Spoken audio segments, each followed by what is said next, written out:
ನೀರದ ಸುಂದರಂ ಪಟಪೀತಮಾನವು ತಡಿತ ರುಚಿ ಶುಚಿ ನೌಮಿ ಜನ ಪಟಪೀತಮಾನವು ತಡಿತ ರುಚಿ ಶುಚಿ ನೌಮಿ ಜನಕ ಸುತಾವರಂ ಶ್ರೀರಾಮ ಶ್ರೀರಾಮ.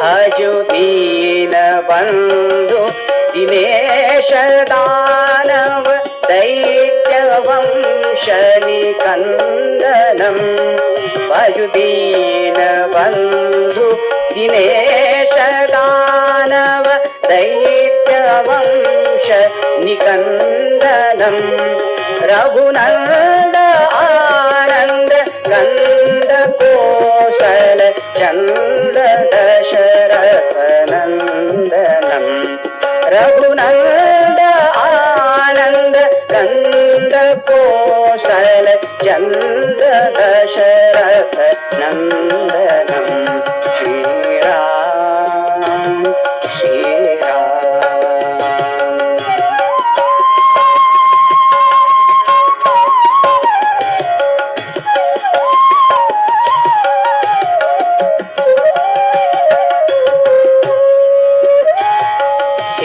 ಮುಕುಟ ಕುಂಡಲ ತಿಲಕ ಚಾರು ಉದಾರ ಅಂಗ ವಿಭೂಷಣಂ ಸಿರ ಮುಕುಟ ಕುಂಡಲ ತಿಲಕ ಚಾರು ಉದಾರ ಅಂಗ ವಿಭೂಷಣಂ ಆಜಾನು ಭುಜ ಸರ ಚಾಪಧರ ಸಂಗ್ರಾಮ ಜಿತ ಖರ ಭೂಷಣಂ ಆಜಾನು ಭುಜ ಸರ ಚಾಪಧರ ಸಂಗ್ರಾಮ ಜಿತ ಖರ ಭೂಷಣಂ Shriram Shriram.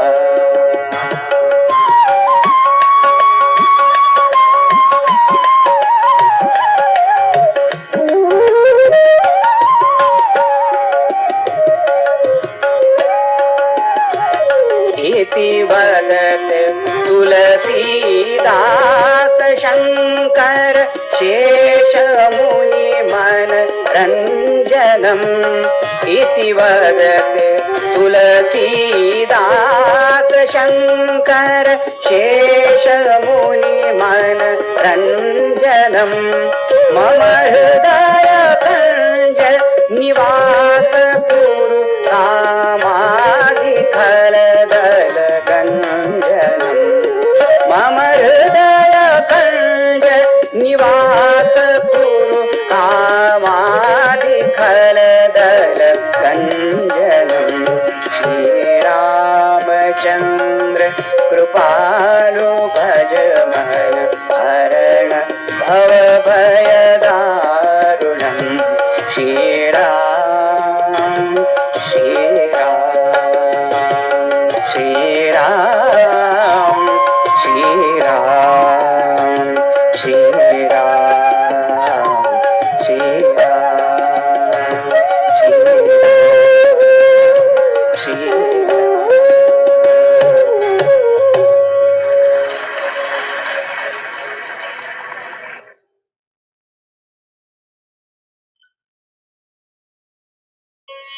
In any Ramayana is very, very famous, and that is of Ahilya Uddhar.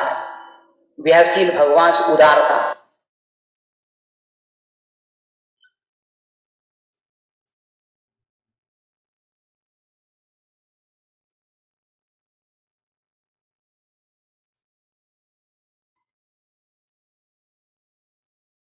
Hari Om everyone. Can you all see me and hear me clearly?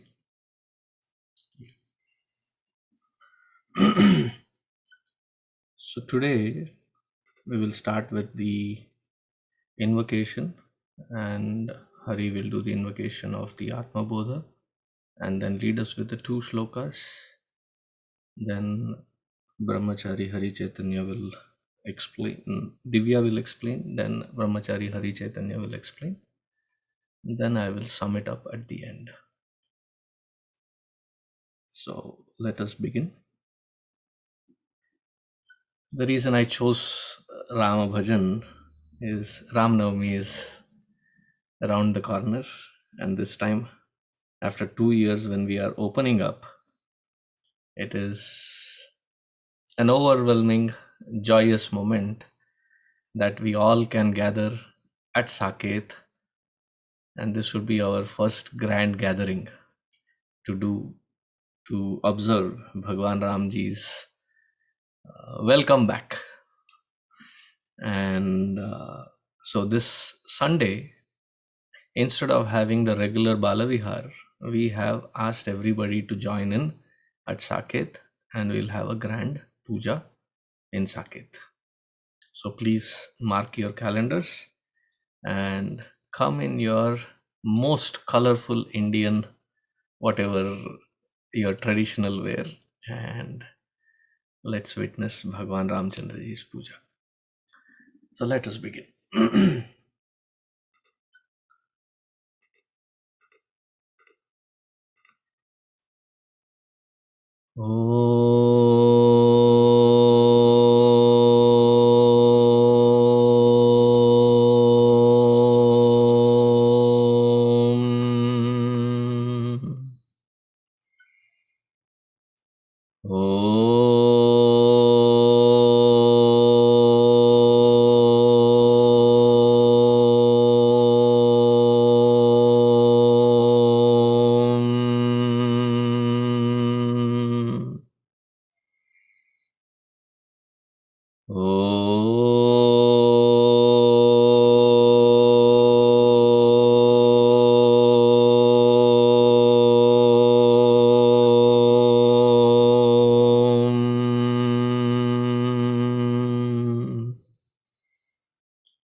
सहनाववतु सहनौ भुनक्तु सह वीर्यङ्करवावहै तेजस्विनावधीतमस्तु मा विद्विषावहै।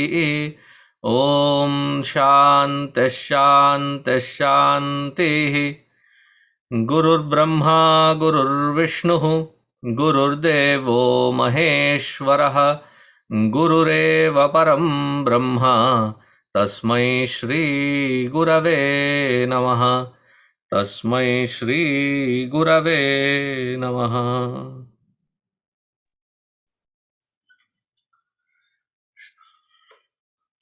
Hariharu, where art thou? 1 second, let me put the spotlight. Please go ahead. तपोभिक्षीण पापानां शान्तानां वीतरागिणां मुमुक्षूणामपेक्ष्योऽयम् आत्मबोधो विधीयते। 25 and 26.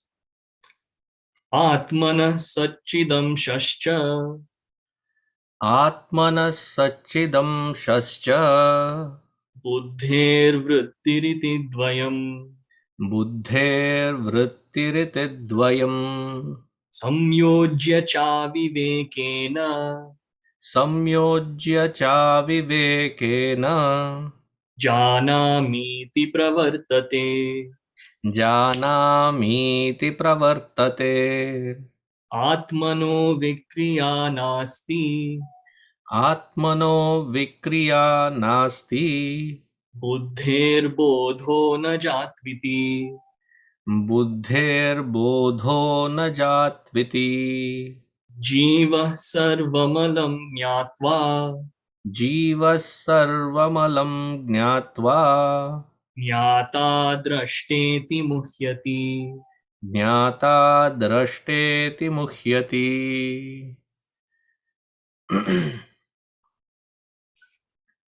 Where is Divya? Hari Om. Hari Om. There you go. Okay. Hari Om. So at this point in before we start verse 25, we've actually come to a crossroad or a junction. So maybe from ātmabodha up and some of the earlier verses, we've seen how the object comes about, the known, right, or drashṭva.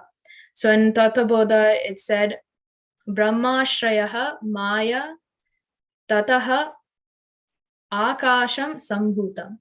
So from the space, all the 5 elements and the mixing permutations of it, all of the things that are seen, drishya is formed. And in ātmabodha, in the beginning, it also includes our 5 koshas. So that's one road. Then in the previous verse, we were given the nature of Atman. It is Sat, Chit, Ananda, Nitya, and Nirmala. So this is the second road. Now we're standing at the crossroad and wondering, what about this sense of jiva that I have? That's the one I'm most identified with. I can say, okay, sure, I see my senses, I see my mind, I see my intellect and ideas. I understand that this is Atman and Satchidananda is its nature. But the one that's close to home is the sense of individuality, that jiva. How is that born? That's given in these 2 verses, and I'll almost take it together.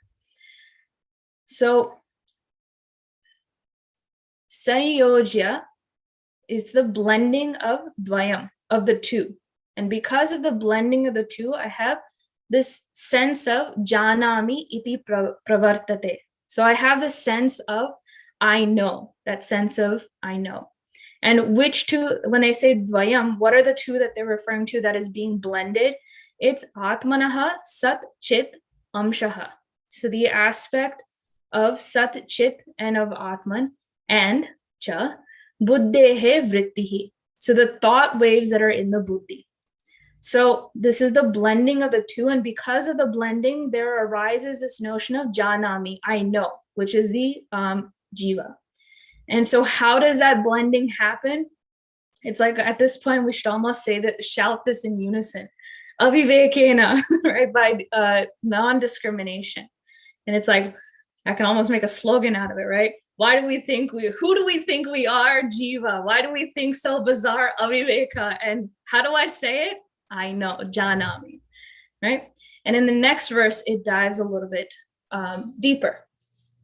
ātmanaḥ vikriyā na āsti. So the Atma does not do actions. It's a non-doer. It's an akarta. So the earlier example was given that the sun doesn't do, but in the light of the sun, everything happens. So the Atma is not a doer. Buddherbodho na jātu iti. The buddhi, being inert, doesn't know. So it's almost, it is jada. So Atma doesn't do, and the objects like buddhi is jada. So where does this jiva come from then? Jīvaḥ muhyati. The jiva is deluded and thinks of itself as the seer and the knower. Sarvamalaṃ jñātvā jñātā draṣṭeti. So this is the most important concept that we're learning between these 2 verses. That the sense of jānāmīti, the knower, is the jiva. So again, Atma is the non-doer, the buddhi is jada. So the jiva is the entity that says, jānāmīti, I know, and it's born by the amalgamation between the jada and the Chaitanya. So the best example that we can kind of look at and analyze to understand this is the reflection of the sun in the bucket. So the water is jada, and the sun is akarta chit. And it's the reflected sun that represents the jiva. And the beauty is that you can't say that the reflection is not the sun, because every iota of the light in that reflection is the light of the sun. But at the same time, you cannot say that it is the sun directly. The sun is in the sky, and you can't say it's not the sun. You can't say it is the sun. It's this weird, junction we're at, and that is why the word is given as a mithya. It's not sat, it's not asat. It's somewhere in the middle, so that's why we give it the word mithya. So in the equipment, there are vrittis.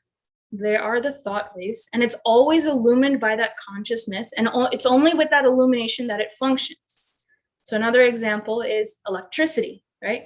Electricity functions through all the equipment and appears as light in the light bulb, coolness from our refrigerator, sound from our speakers, or heat from the heater, right? Electricity does not have the nature of light, cold, or heat, but the amalgamation between the equipment with the electricity running through it to have the emergence of light, heat, cold, and so on and so forth.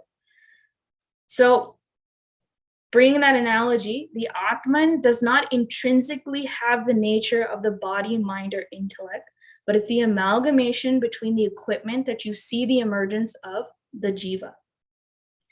Now, if I were to remove the bucket, right, and the bucket determines the size. The size in this case is the upadhi. And if I remove it, then I say that the light of this reflected sun and the light of that sun is one and the same. They're the same light. But once I consider that upadhi of the bucket, then they're two separate things. The bucket is small, the sun is big, and so there's a difference between the two. They're not the same. So again, when we do that analysis, that tattvamasi, we're removing all the upadhis, the essence within everything is the same. But when I put the upadhis there, then jiva and ishvara are different. So it's that subtle understanding, that amalgamation is what we have to sort out. And one really important thing that comes from this dvayam is that there is an arising of the sense of bhayam. Bhayam comes from dvayam. Because when that reflected sun is in that bucket, it has this fear, what if somebody literally comes and kicks the bucket, right? Oh my gosh, I no longer exist. That fear of death is the ultimate sorrow that a jiva experiences because it has forgotten its connection to the essence of light, that it comes from the sun. And that is the fear that we all experience as a jiva. Any fear you can think of is somehow rooted to the fear of death. What if I kick the bucket because of this or that, right? So that dvayam is removed by jnanam. That I have to remember my essence is the same essence as that Paramatma. These are just upadhis that come and go. Where is my identification? When that dvayam is removed, bhayam is removed. And so that last idea will continue in verse 27. And with that, may I pass it to Hariji?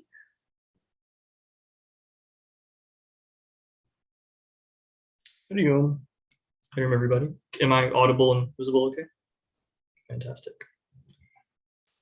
So at this point in ātmabodha, we find that pointing out problems is easy to do, whether at the body level of emotions, intellectual level of I know something or I don't know something. It's easy to point out the problems with each of these pieces of equipment that I have. Yet the difficult thing in vichara is finding the very origin of this problem. But the good news is Shastra has taken care of that for us. We see very clearly in any text we study, from an introductory text like ātmabodha to the most advanced texts, we find that it's readily given. The problem is that ignorance that comes from that unholy matrimony of this atma that has no action, is incapable of action, simply illuminates, and this intellect, which is inert, but we think it has life to it, and therefore we attribute that as me, as I.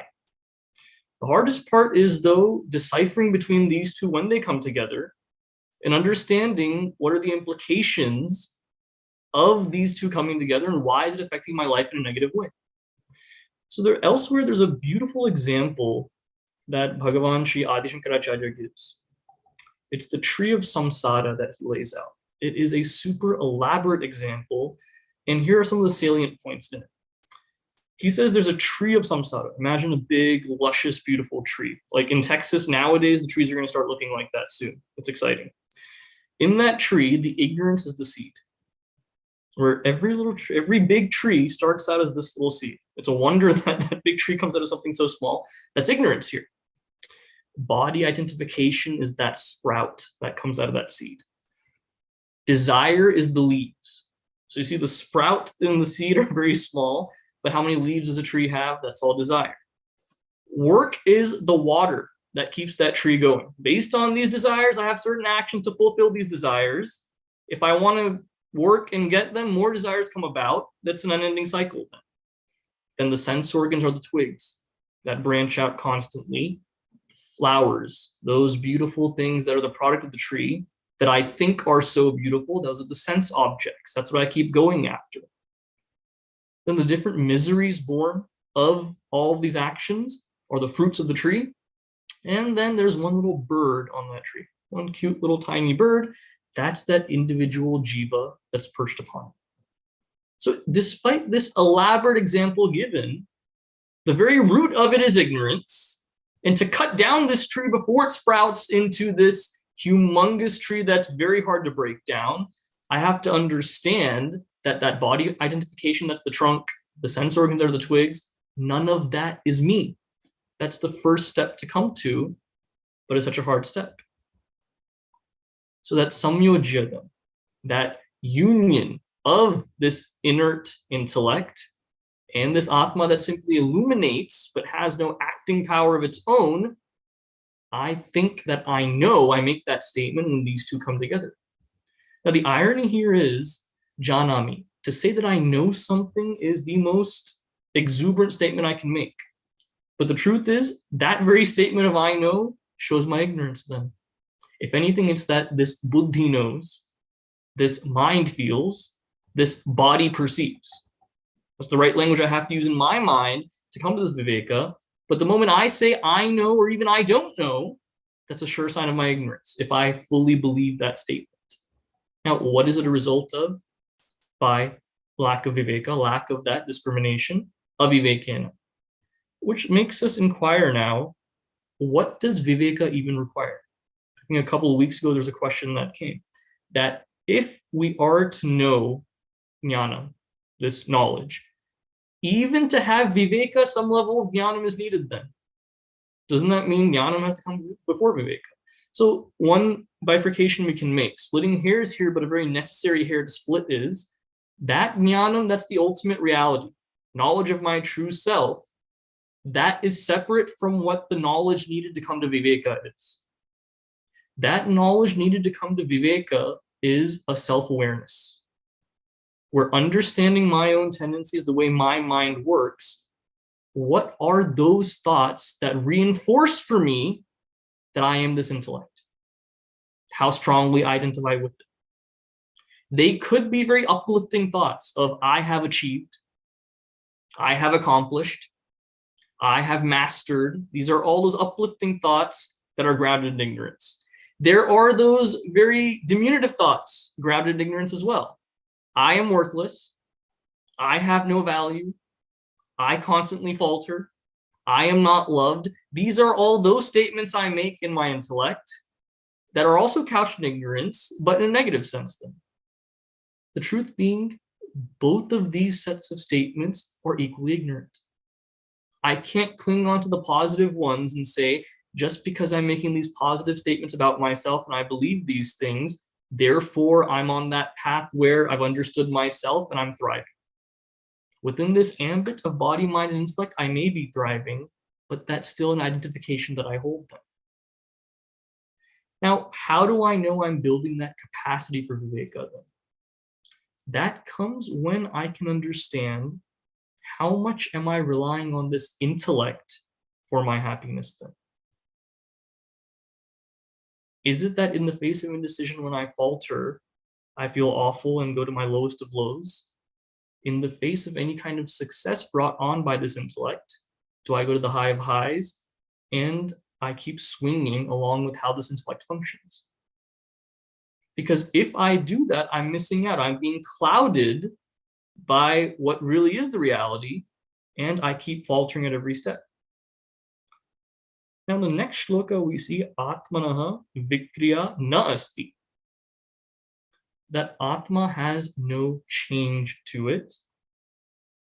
Therefore, it can't be me. Now, that which changes is what catches our attention. I dress, with all three of us, we dress the same every single class that we come to here. For that reason, no one notices what we are. No one's ever complimented what we were either because of that. If I were to show up in a rainbow shirt one day, you all definitely would notice. Anything Swamiji teaches in that class would not be what we walk away with. It would be, did you see what Hari wore today? That would be, the very negative statement that would go out. Because that is something that's changed, therefore our attention is drawn to it. Also in life, those things that change is what I value as well. If my bank balance stayed the same constantly throughout my life, I would have no value for it. That would be a very hindrance, and big thing hindering my life. The fact that it grows, sometimes gets smaller, I value that then. Then why would I value this true reality as Atma if it doesn't change then? This buddhi is what changes all the time. That catches my attention. That's what I tend to value. So that which has change has value to it. Buddhervṛttiriti na jātviti. The intellect has no capacity to experience the thought that I know. Only because of that Atma that's enlivening this jada buddhi, that's the reason why. And looking at ātmabodha in the very technical sense, we see that because it's made of these elements, these 5 elements in their subtle form, that's why it is an object just like any other object in the world. It's subtle matter. And the irony is, because this intellect is made from that sattvic amsha, sattva is so close to being that divine that we think that it's the embodiment of purity, of calmness. Because it's so close, the intellect is so close to that lakshana of what that atma is, pristine and pure as well, we often confuse it and conflate it for the other. So the catch here is, having a tamasic intellect or a rajasic intellect, I can clearly say this is not me, this is not pure, this is not pristine. Easy for me to say. Even after I've worked to make this intellect more sattvic, more pure, more calm, more ready for this knowledge, at that point, that's the highest point where I feel like this is pure, this is pristine, and therefore there's nothing more to do. But even that feeling is wrong. Even that's an obstacle that must be surmounted, which is why it's so important when it says here, it's not that intellect that is pradhana sattva, it's not that is the supreme, that's not the goal either. It's to understand no matter what state this intellect is in, it is still jada no matter what, therefore it cannot be me. So how do I catch myself now? Jñātvā, jñātā, draṣṭeti. I give myself these various titles from time to time. And from time to time, I mean at every waking moment. And that's why I suffer from this problem here. Where my intellect coddles me and keeps telling me, yes, you are these things. It's like there's a comedian that talks about his son. And he says when he's playing with his son sometimes, he'll be like, play fighting with his son. His son thinks he's Spider-Man. So every now and then he'll do that with his hand like this, like Spider-Man does. And the dad will act like he's wrapped up and he won't move and he won't fight anymore. Like, oh, you got me, he'll fall. So one day his son was on the playground.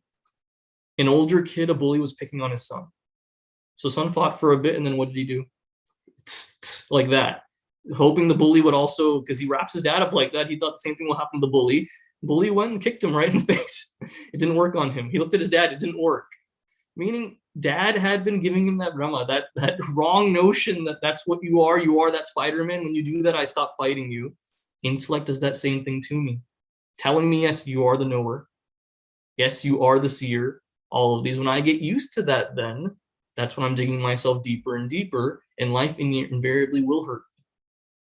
Where I pursue what this intellect wants, making decision that the intellect comes to, not understanding to surmount that very attachment to the intellect is the very goal that's given. Understanding the Atma Lakshana, not seeing it as that's the Atma Lakshana, that's something to be respected. No, that is me. That is none other than me. That's all I have, Swami.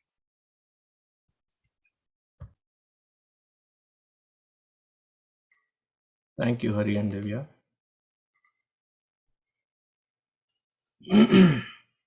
These two shlokas, can you all hear me? Okay. These two shlokas, now we enter into the technicality. For the uninitiated, in Hindi there is a saying which Hari said in English, hair splitting, baal ke khal kheenchna. It appears like that. The literal translation of that, hair does not have skin on it. To de-skin the hair, punch is lost, but at least you get the meaning.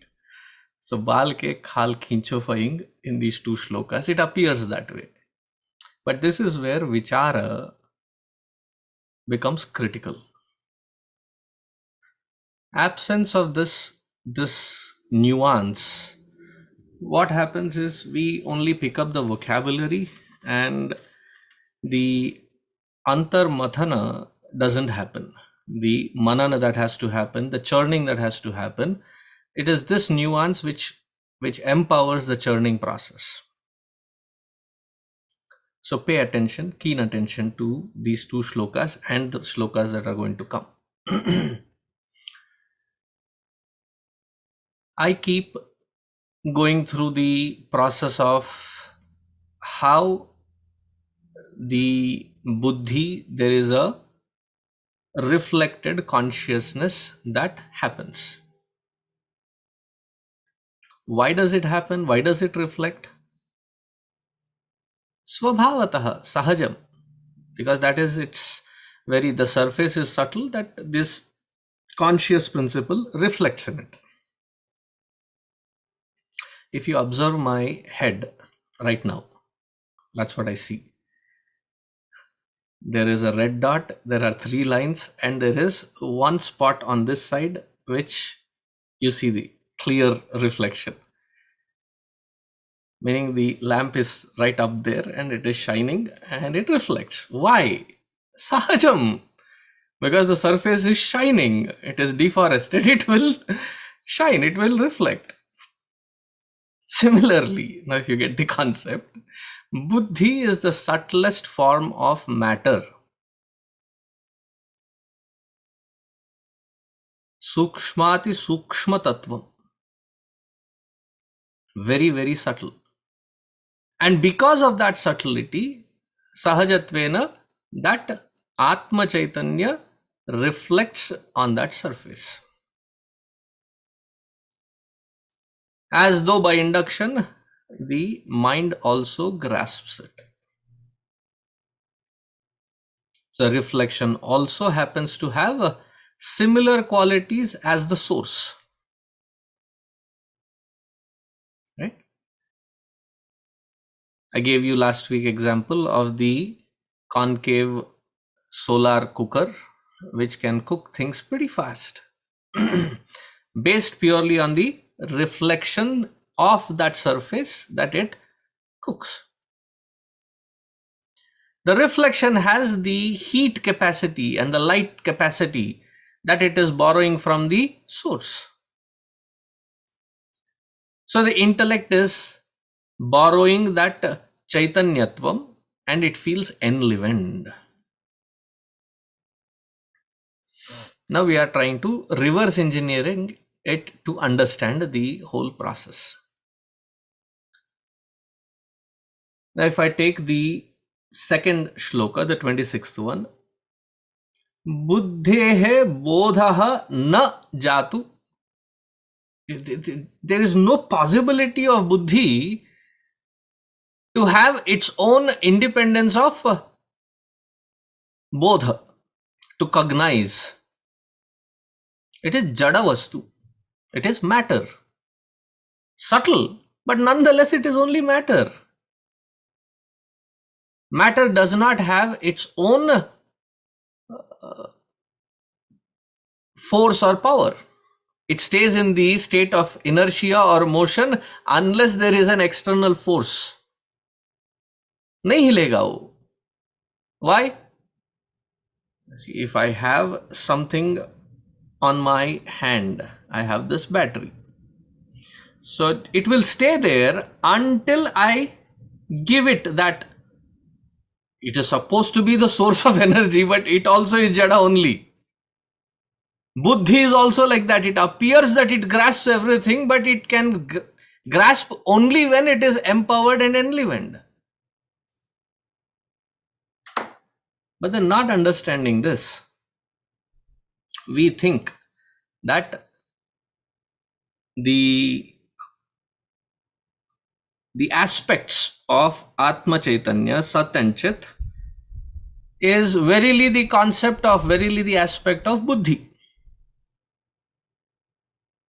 I exist, I grasp everything, I, based on that Buddhi.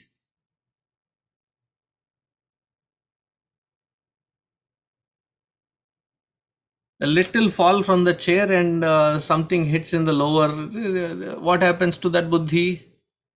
We will even have a confusion. Na yaar, nen evaru, main kaun? There will be confusion, utter confusion. The Buddhi has to be reset.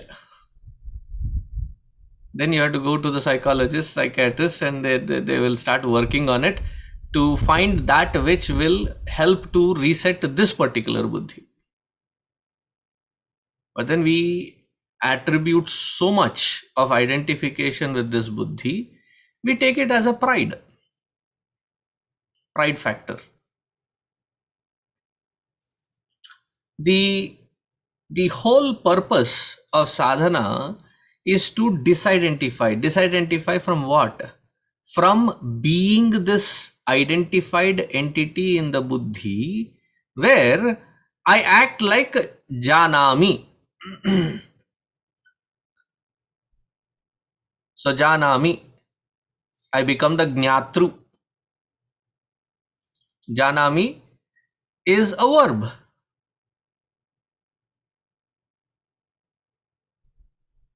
Jānāmī becomes a verb. Lat lakar, ekavachan, prathama.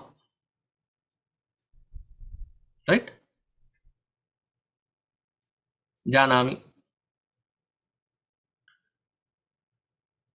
So wherever there is, grammatically speaking, when you look at it, wherever there is a verb, it indicates action.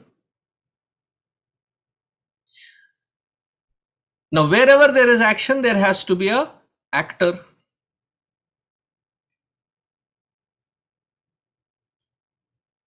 Are you getting the process? Wherever there is an action, there has to be an actor. Now, who is claiming this ownership of it? There is this pseudo entity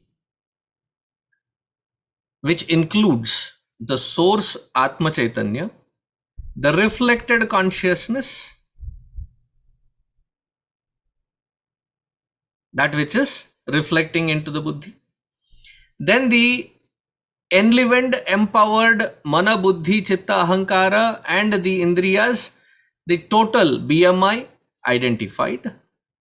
There is a conglomerate of all this put together. There is this individuality who keeps expressing in the format of aham. There is a shape to that aham. That aham has a akara to it. Physically, I have this, when I close my eyes, I have this attributes. I am tall, I am fat, I am thin, I am brown, I am white. Attributes physically. Emotionally, I am challenged or strong or, balanced. Intellectually, sharp, clumsy. There are people who will say, no, pardon my clumsiness, I am like this only. Sorry. And then some, you just throw at it and I grasp it. And there are some you keep explaining multiple number of times and they'll say,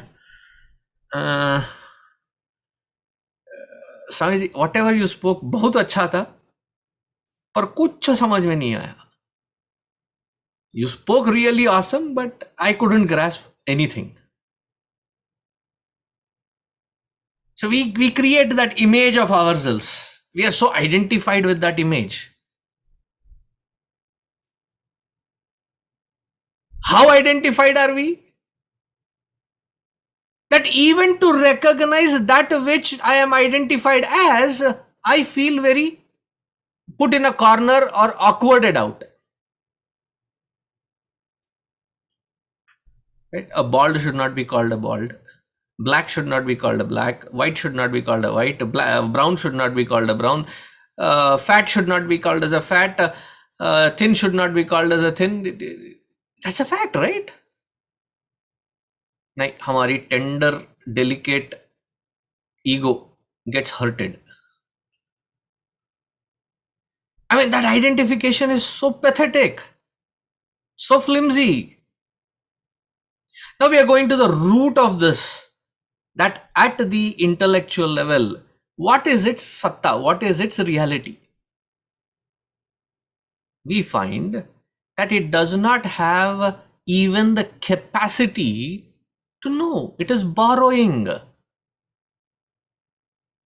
Though what I do, saṃyojya āvivekena jānāmīti pravartate. Our life is like a bhelpuri wala on Chowpatty beach. They make this little pudiya out of a paper. They take the paper and then they make a nice roll of it, and they have this little pockets with the little things. They put this, they put everything, and then mix it up, and then say, "Hello, bhaiya, aapka chaat, aapka murmura, whatever." Saṃyojya, we do that bhelpuri of our life. Why do we do the bhelpuri of life? Only one reason. āvivekena. We don't apply our discretionary power. Viveka is not applied, it is switched off. Āvivekena. And then what do we behave like? Jānāmī. I am the knower, I know everything. I am the doer, I do everything. I am the key factor for this family. Without me, nothing ever happens. I love one of these dialogues. The father scolds the daughter, and the mother comes to console the father. And she says, he thinks he is the head of the family. He often forgets that I am the neck of this family, and I control where that head will rotate to which direction. So don't bother about him. I will take care of him.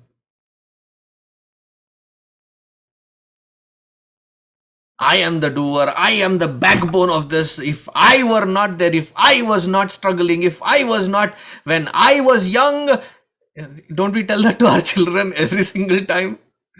When we were growing up, we did not have this. We lived in such small space. We did not have so many resources. We have made sure, slogged, that we give all of that to you, and still you lazy bones. Whew. I. So, jānāmīti āvivekena pravartate. Wherever there is this jhanda that is gadified, that I am the one, understand, for our own understanding. Āvivekena pravartate. Why am I doing whatever I am doing? Because of aviveka. Clear?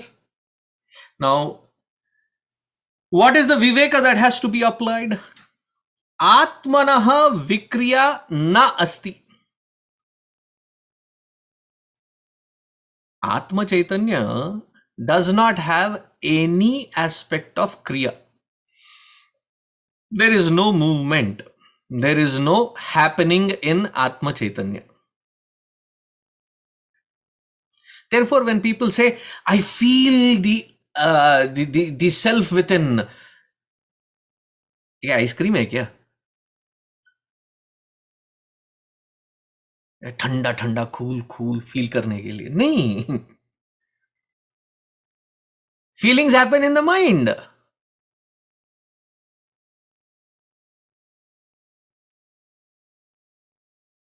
Atma does not have, Atma Chaitanya Swarupa has absolutely no such movement. Vikriyā. Vikriyā, there is no kriya in it. Because it is paripurna. We saw it in the earlier shloka that it is Nitya, Ananta, Nirmala, Sachidananda Swarupaha. It is Ananda Swarupa. It is filled with Ananda for its own self. It does not have that kind of kriya as a requirement. Oh, then it is Buddhi. Buddhi is Jada. Yes, it is made up of matter, but it is Jada.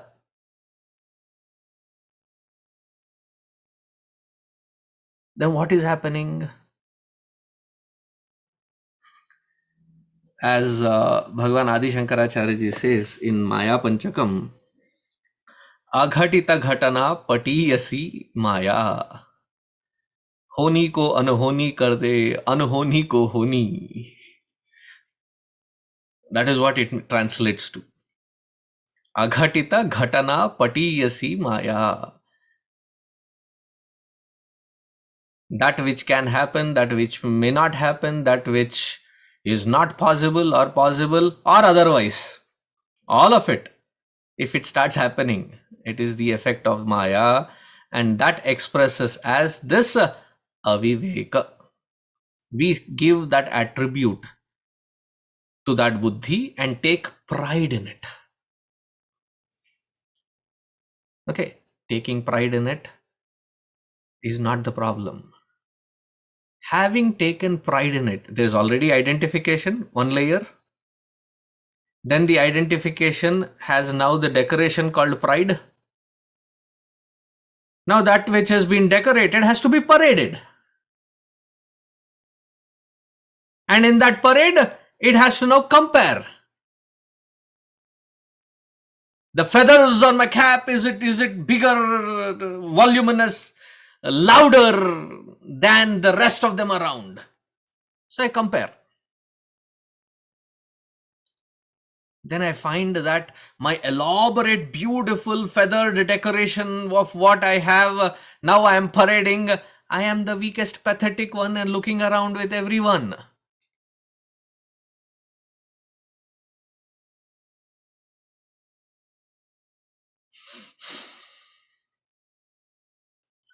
I feel hurted, I feel left out, I feel lonely, I feel bad, I feel sad, I feel mad at myself.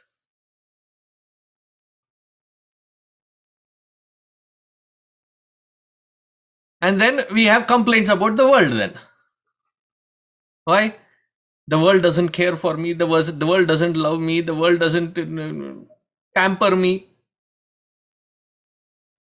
And then the frustration reaches to that point wherein jala do, ye duniya hai. Arre baap re. Kaha hai bhai? Where is the root cause? There is identification. Identification now gets the decoration. The decoration now has to be paraded. Parade has to have comparison. Wherever there is comparison, there is competition. Wherever there is competition, there is a asuya, jealousy. All the wickedness starts overflowing. So what should be the abhyasa of a Vedanta Vidyarthi? A Vedanta Vidyarthi's abhyasa should be that ātmanaḥ vikriyā na asti, buddhehe bodha na jātu iti. Buddhi does not have that bodha. That is not its nature. Why? It is made up of matter.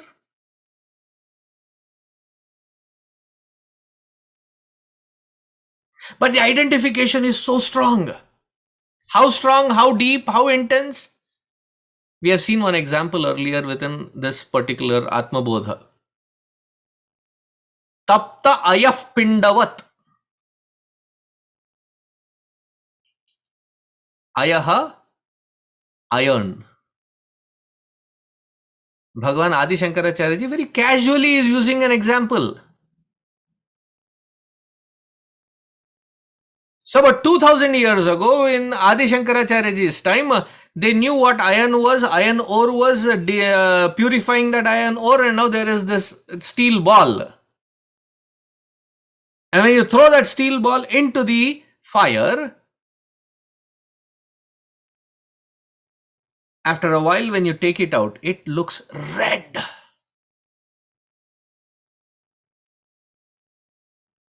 The heat factor is now identified with that ball. But is that the nature of that ball? That is not its nature. It is a borrowed quality. Similarly, buddhi does not have that quality. It is borrowing that entity. And to that which is borrowed, I identify and claim. That is what Shvetaketu, when he came back to his father's place, with all the arrogance of being the valedictorian of his Gurukula, he was smart. His buddhi was very tikshna. So his father asked, have you learned that which you have to learn?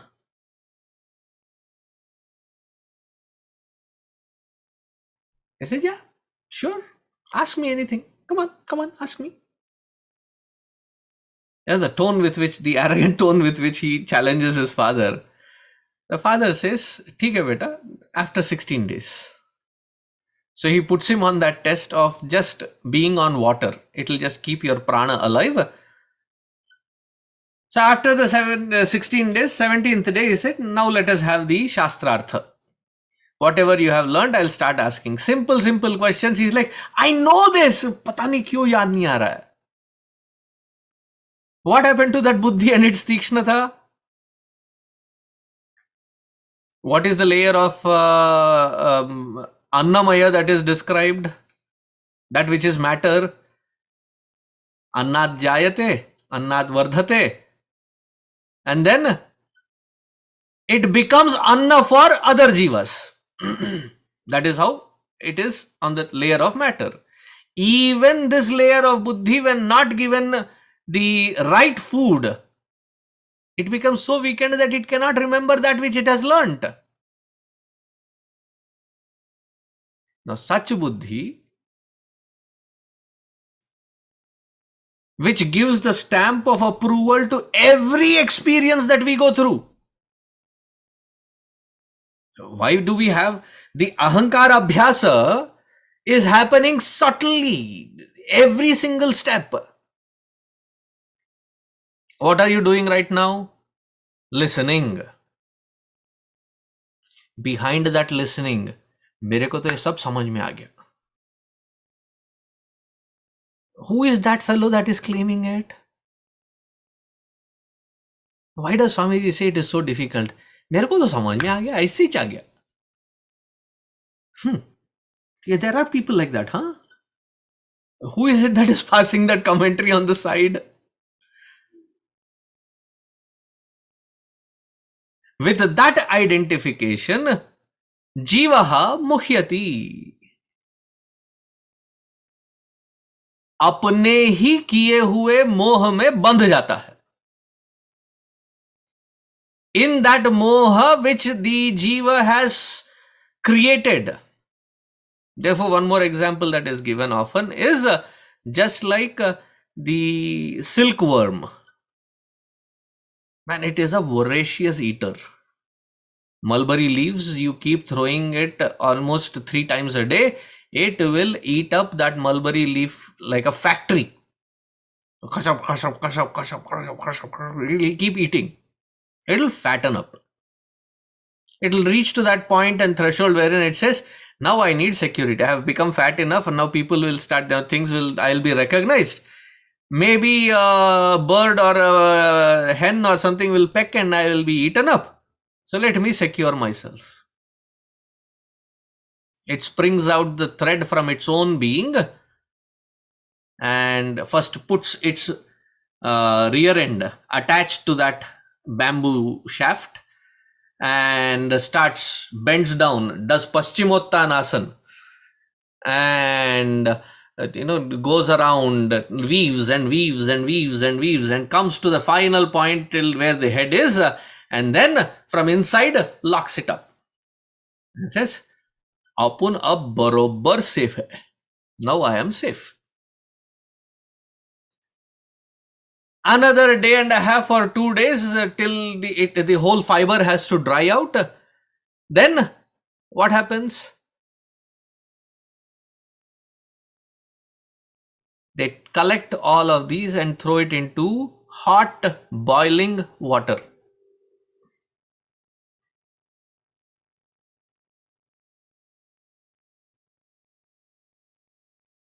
The fiber is softened. But what happened to that poor fellow? Yadgatva nanivartante tadhama paramam tava.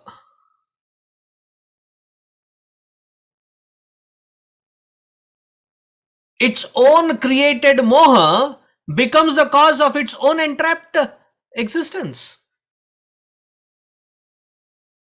And not understanding this, we now start blaming everyone. I am entrapped. I feel suffocated. So in that suffocation, I start hammering. Usually it is that which is the most known loving network of people around. The near ones, dear ones get the heat. Brunt of it, as they say.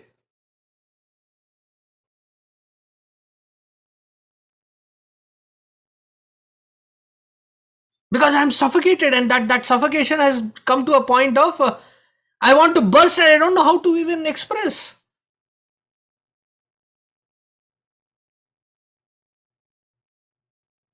And all that we can do is, when we see such, we can only be sympathetic. Literally know not what they are doing. In moha, that is what they can do. मोह मतलब क्या? दिमाग की बत्ती बंद. Buddhi is not working.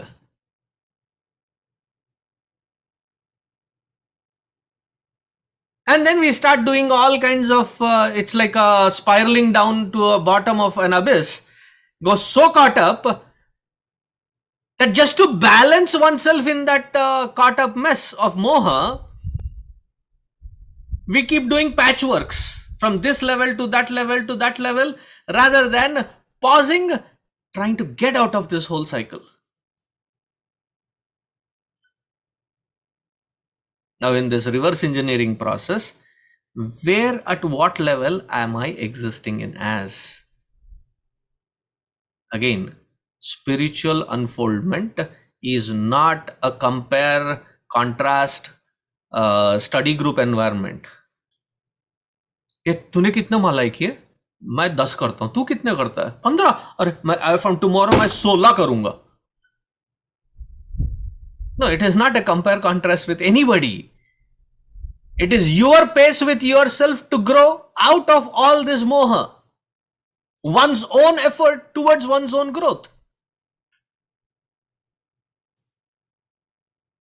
There's nobody else there to compete there with. So one needs to have immense amount of dhairya, patience with one's own self to know where we are, recognize it. Don't jump into conclusions of shortcuts that, because what is the shortest cut that everybody wants to be in? Close your eyes, be in dhyana. It appears to be the simplest thing to do. Puja, you have to memorize the whole step. Sandhya Vandana, you have to memorize, you have to do this or something like this, and then you have to have the coordination of left hand, right hand. Sankalpa, okay, take flowers and akshata in your right hand, put it on your left hand and put that on your right knee. Give that instruction, you can see people doing all kinds of circus.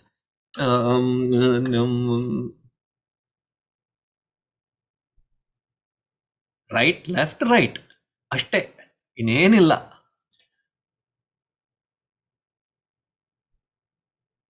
और कुछ नहीं है उसमें, उसी में confuse हो जाते हैं. Now imagine in such subtlety, the easiest thing, close your eyes. Baba, it is one of the subtlest sadhanas.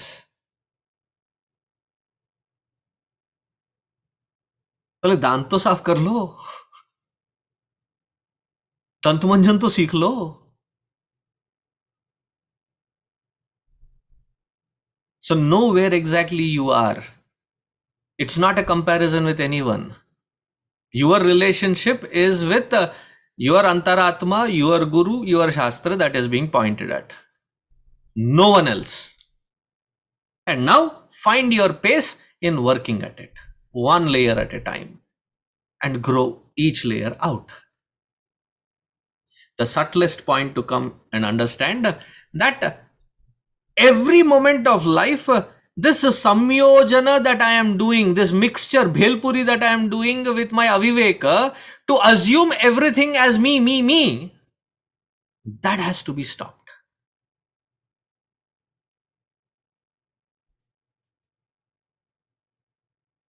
Let it happen through, but not by me.